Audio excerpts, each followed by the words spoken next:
নমস্কার সকলকে। একটা ছোট্ট সুন্দর গল্প শোনার জন্য অনুরোধ রইল। একটি ছোট বর্ষণমুখর শহরে কুয়াশায় ঘেরা পাহাড়ের মাঝে একটা পুরনো বইয়ের দোকান ছিল, যার নাম ছিল দ্য ডাস্টি পেজেস। এটি চালাতেন অলিভার নামের এক শান্ত, সংযত এবং বইয়ের প্রতি গভীর ভালোবাসা থাকা একজন মানুষ।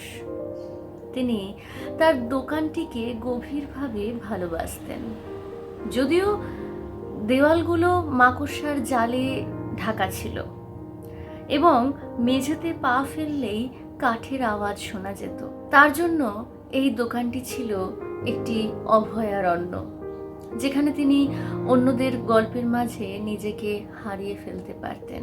একদিন হঠাৎ এক ঝুম বৃষ্টি থেকে বাঁচতে ক্লারা নামের এক তরুণী দ্য ডাস্টি পেজেসে ঢুকে পড়ল।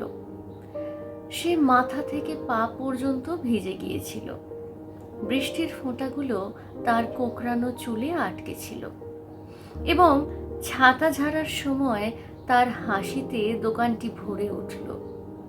অলিভার এমন প্রাণোচ্ছলতার সাথে অভ্যস্ত না থাকায় অদ্ভুতভাবে বিহ্বল হয়ে পড়লেন।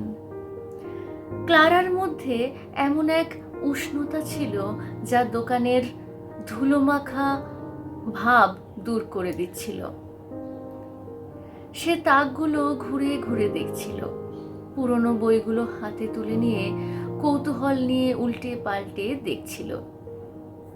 কিছুক্ষণ পরে সে একটি উপন্যাস বেছে নিল, একটি পুরনো প্রেমের গল্প, যা অলিভার বহু বছর ধরে কাউকে কিনতে দেখেননি। সে এটি কাউন্টারে নিয়ে এলো, যেখানে অলিভার দাঁড়িয়ে তার দিকে কৌতূহল নিয়ে তাকিয়েছিলেন।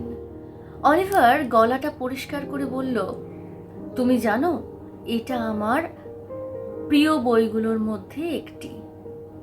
ক্লারা হেসে উঠল, দারুণ!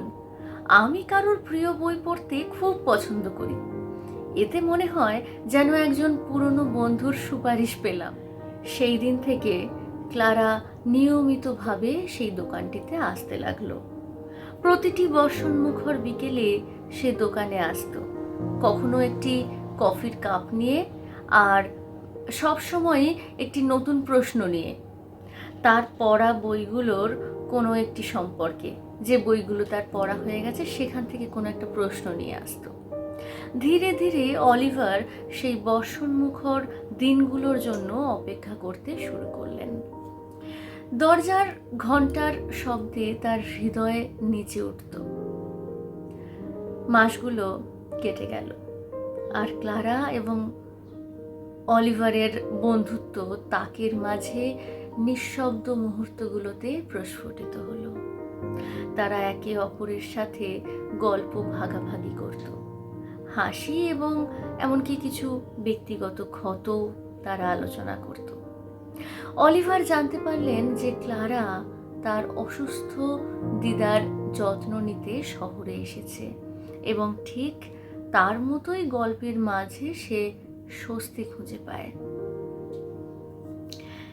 এক সন্ধ্যায় যখন দোকানটি বন্ধ হওয়ার সময় এবং বাইরে অঝোরে বৃষ্টি ঝরছিল, ক্লারা কিছুক্ষণ আরেকটু বেশি সময় ধরে রইল সেই দোকানে।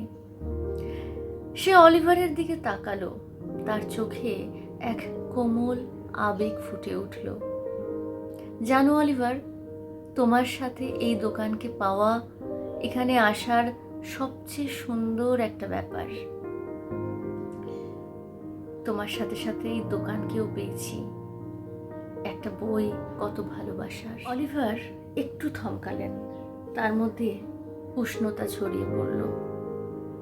সেই মুহূর্তে তিনি অনুভব করলেন যে তার হৃদয় দোকানের মতোই বহু বছর ধরে ধুলো মাখা হয়েছিল।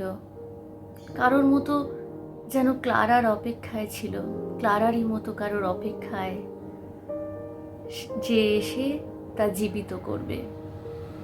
তিনি মৃদু হেসে বললেন, ঠিক আছে ক্লারা, যদি তুমি থাকো, তুমি আমার দিনগুলোর সবচেয়ে সুন্দর একটা অংশ হবে। সবচেয়ে সুন্দর ব্যাপার হবে যে যদি তুমি থাকো। ঠিক সেই সময় বাইরে বজ্রধ্বনি শোনা গেল এবং দুজনেই হেসে উঠল। আলো একটু কমতে থাকায় তারা কাছাকাছি এসে দাঁড়ালো। দ্য ডাস্টি পেজেসের ক্ষীণ আলোয়, পুরনো বইয়ের গন্ধ এবং বৃষ্টির মাঝে তারা এক মৃদু অব্যক্ত প্রতিশ্রুতি ভাগ করল যে তাদের প্রেমের গল্পটি সবেমাত্রই শুরু হয়েছে।